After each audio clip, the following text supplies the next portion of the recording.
Goodbye on a napkin. I never planned to leave that day. But when the truth stares you dead in the face, stripped of excuses, unfiltered and cruel, there's only so long you can pretend not to see it. So I left, quietly. No shouting, no scene. Just the kind of silence that says everything words never could. For a long time I thought Lena was fine. Like she'd moved on effortlessly. As if I was just a season in her life that had passed unnoticed. But all that changed the day she broke down in front of me. And everything I thought I understood cracked open like thin ice. It began the way heartbreak usually does. Subtly. Her laugh never quite reached her eyes anymore. Her hugs. Lighter. Order. Like she was pulling away without realizing it. She'd pause mid-sentence, zoning out into a place I couldn't follow. But I convinced myself we were just tired. Stretched thin. Life gets hectic. People change. That's what I told myself. Right up until the night I borrowed her laptop. She was in the shower. I needed to send a quick email for work. That's when it happened.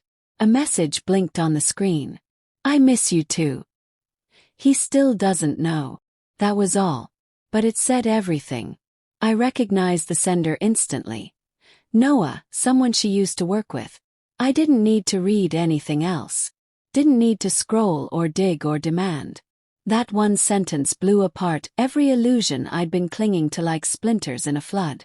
She came out of the bathroom wrapped in a towel, humming softly, smiling like nothing had changed.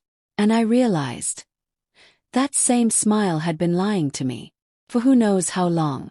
I didn't ask her anything. Didn't accuse, didn't cry, didn't plead. I stood, grabbed my coat and walked out. She called after me once. Not panicked. Not remorseful. Just confused.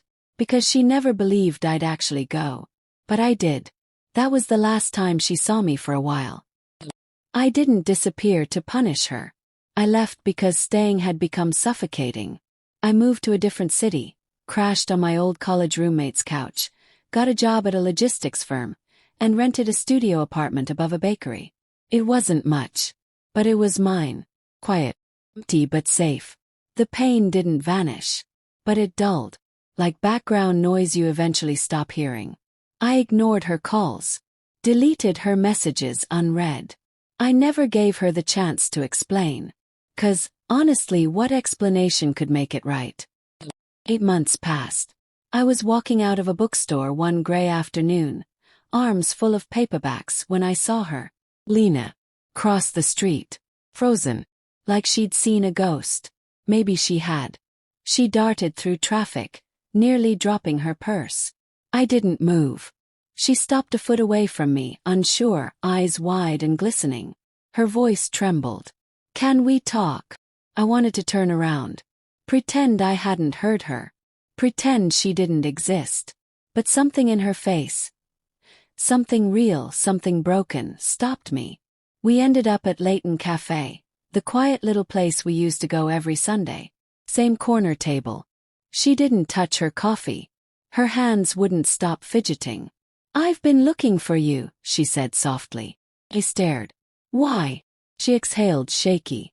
Because you deserve the truth. I almost laughed.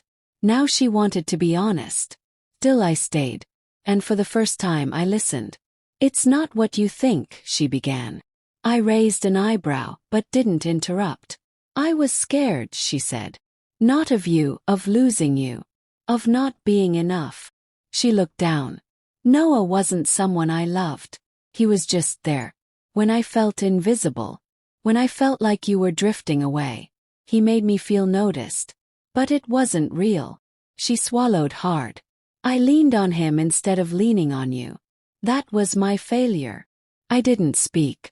Her voice cracked. I didn't sleep with him. But emotionally I betrayed you. And I hate myself for that.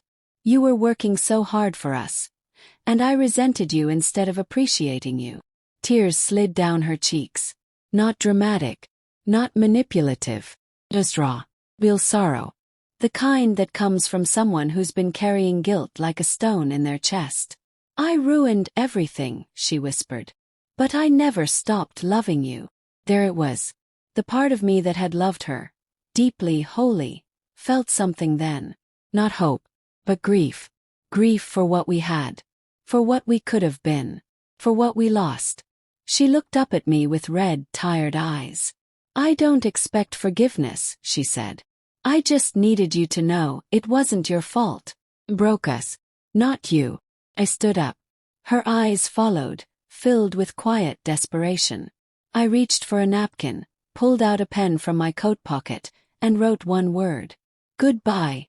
I left it by her cup and walked out. This time I meant it. Not out of anger. Not out of spite. But with peace. Finally knowing the truth didn't erase the betrayal. It didn't undo the pain. But it freed me. If you're reading this, hear me clearly. When someone breaks your trust, you have every right to walk away. And if they come back with honesty, you can choose to listen. But don't confuse closure with reconciliation. Not every apology means the story should continue. Sometimes the apology is just the last page. So you can finally close the book. And begin again. With clarity. With peace. With freedom.